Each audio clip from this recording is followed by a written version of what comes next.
Senator from Vermont. Thank you.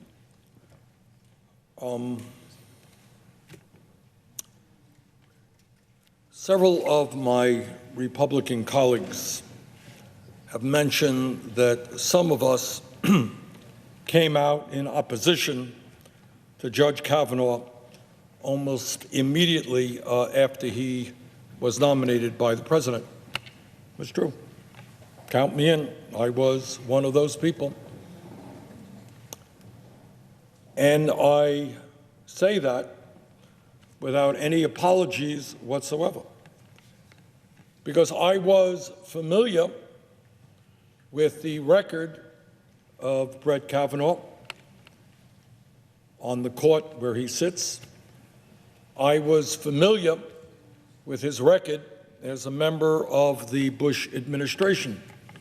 Didn't have all the information, but I surely had enough to understand that if confirmed and seated, he would be absolutely a member of the hard right majority, which has done so much harm to the people of this country over the last many years. So right off, within 24 hours, I was opposed. And that was exactly the right decision, and that is why I will vote tomorrow against the seating of Judge Kavanaugh. Now, many people in this country do not fully appreciate the role that the Supreme Court plays in our lives. They know what the president does. Maybe they know what Congress does. They don't know what the Supreme Court does. So I would suggest, Mr. President, that in North Dakota and in Vermont and all over this country, you got people who are saying, what kind of corrupt campaign finance system do we have? Not just progressives say that, conservatives say that, Republicans say that, Democrats say that. Who believes that in the United States of America, a handful of billionaires, some Democrats, mostly Republicans, can spend hundreds and hundreds of millions of dollars to elect candidates who represent their interest? Who thinks that's right? Not many people do.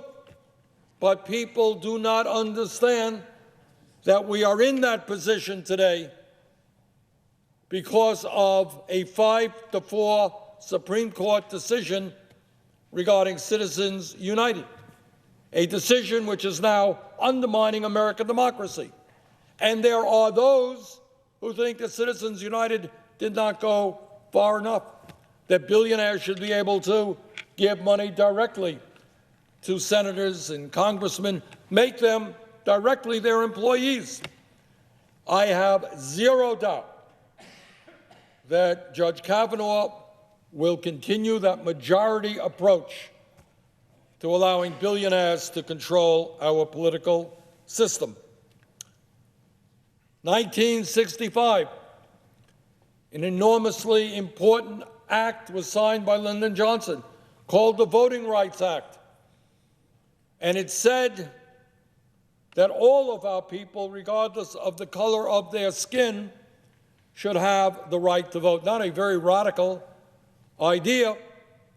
And yet a few years ago, the majority of the court gutted that decision, said it wasn't necessary anymore. States would do the right thing. Time has come and gone. Days, hours after that decision was made, 5-4 decision, you had attorneys general all over this country, governors, working overtime to figure out how they could suppress the vote, how they could make it easier on themselves to deny people of color, poor people, young people, the right to vote. That was a Supreme Court decision. So if you're upset and you're wondering about how in America we have states trying to make it harder for people to vote, when our voter turnout numbers are pretty low compared to the rest of the world, that was a Supreme Court decision. I have zero doubt again that when it comes to protecting our democracy and the rights of people to vote, that Judge Kavanaugh will be on the wrong side of that issue. Today in America, we are the only major country on earth not to guarantee health care to all people. The Affordable Care Act was an important step forward. By a 5-4 decision, Supreme Court ruled that expanding Medicaid in a state was optional. And we had many, I think 17 states that said, no, we're not going to expand Medicaid. Millions of low-income people, children, were denied the health care that this Congress voted to give them. I have zero doubt that Mr. Kavanaugh will continue that effort to make it impossible for us to guarantee health care to all of our people. Janus decision, attacking unions, 5-4 decision. Muslim travel ban, 5-4 decision. So I didn't need to hear about the issues of sexual assault in the beginning, before it arose. I knew that this nominee would be highly partisan, and that was only confirmed more strongly just a couple of weeks ago when he went before the Judiciary Committee again. So that is issue number one. And if any of you are out there who are now dealing with cancer, diabetes, heart disease, or other life-threatening illnesses, understand that Republicans in a number of states in this country are trying to get the United States Supreme Court to rule that major parts of the Affordable Care Act are unconstitutional, including the protection of people who have pre-existing conditions.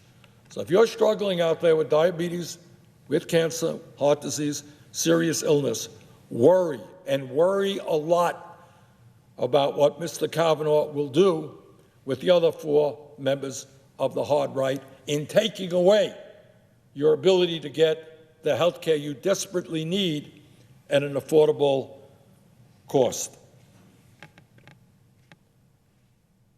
If you are a woman, or in fact a man, or in fact 70% of the American people who believes that a woman has the right to control her own body, and you don't want to see Roe versus Wade overturned, and that is the last poll that I saw had some 70% of the American people holding that opinion, worry and worry a lot, because I fear very much that if a case, and we think a case may come before the Supreme Court on Roe versus Wade, worry about what Kavanaugh will do with the other 4 right-wing members of the court. So that's issue number one.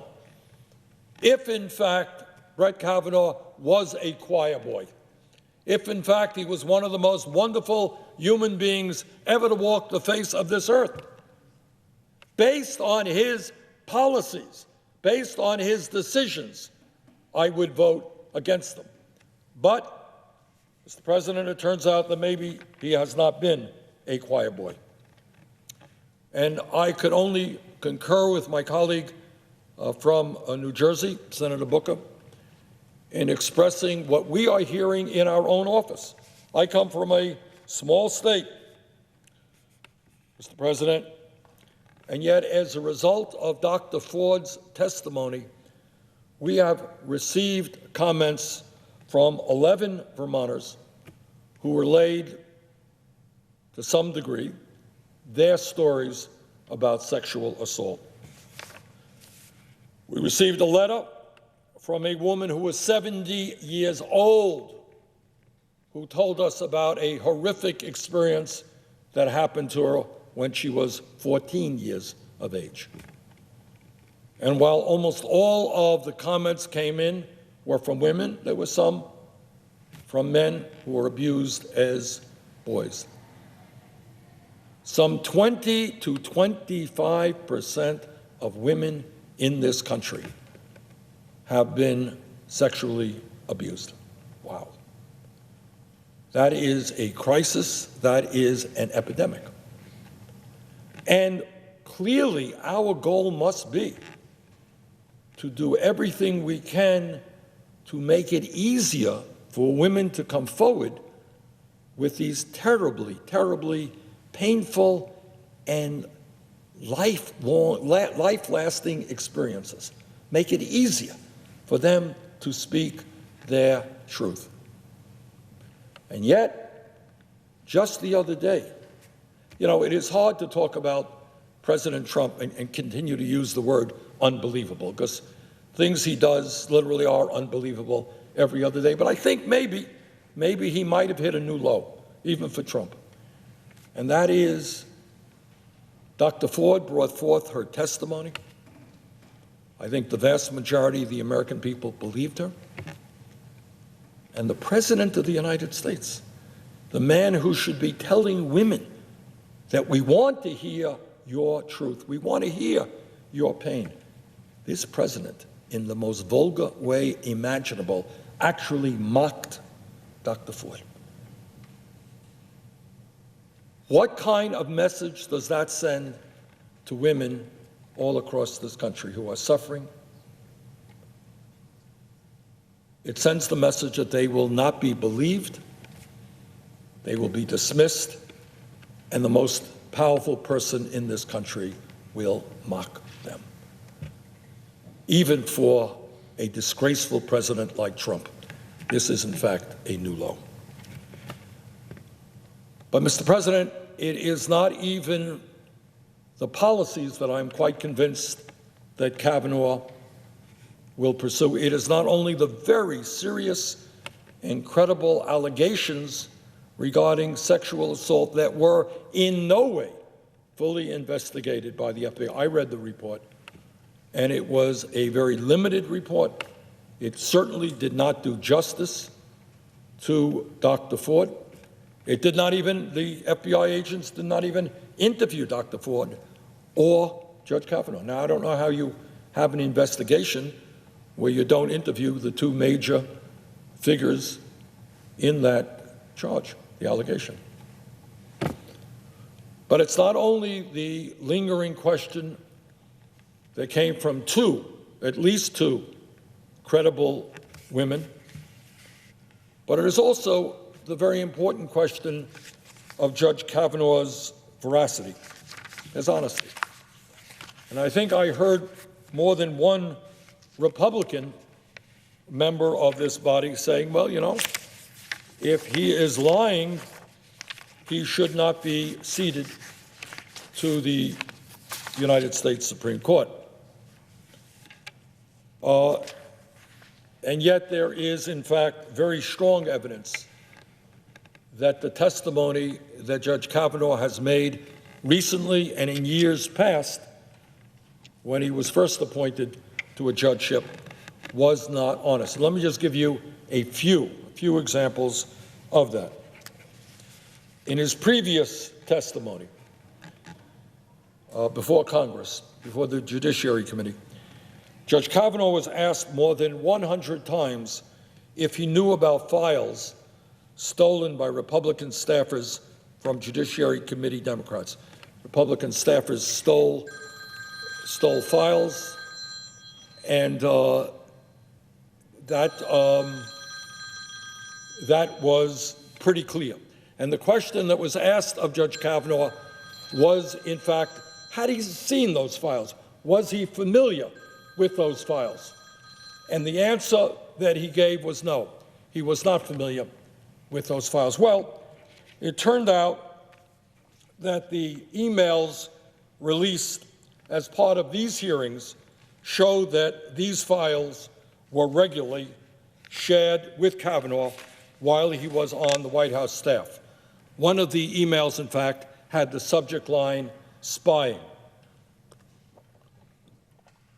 2006, Judge Kavanaugh told Congress that he didn't know anything about the NSA warrantless wiretapping program prior to it being reported by the New York Times. This year, an email revealed that while at the White House, he might have been involved in some conversations about that program. Sounds like he was not telling the truth. 2004, Judge Kavanaugh testified that the nomination of William Pryor to the 11th Circuit, quote, was not one that I worked on personally, end quote. Turns out that may not have been true as well. 2006, Judge Kavanaugh testified, quote, I was not involved and am not involved in the questions about the rules governing detention of combatants, end quote. New evidence released as part of these confirmation hearings suggests that that statement may not have been true. Judge Kavanaugh has repeatedly said that he did not have a serious drinking problem, that he never blacked out, never acted in a belligerent way. Well, there are a number of his classmates who suggest otherwise. In fact, there was just a piece in the Washington Post today, signed by 3 of his classmates, I believe at Yale, who suggested the very opposite. Are they lying? Are these people coming forward into the public eye to be abused, to be attacked? Are they lying, or in fact is Judge Kavanaugh not telling the truth? Judge Kavanaugh testified that he treated women, quote, as friends and equals, end quote, with dignity and respect. Well, you know, numerous entries in his school yearbook would seem to contradict this. The issue here is not just what he did. The issue is his not telling the truth about what he did. You know, Judge Kavanaugh is not the only person in America to drink a lot in high school, in college, you know, not the only one. And if he had come forward and said, yep, you know, I did have a drinking problem. I've overcome it, but I did. That would have been perhaps telling the truth, but that's not what he said. And on it goes. So, Mr. President, it is likely, as I understand it, that those of us who are opposed to Judge Kavanaugh will, in fact, be on the losing side of that vote tomorrow. And I'm very, very sorry about that. But history has a funny way of responding to what goes on.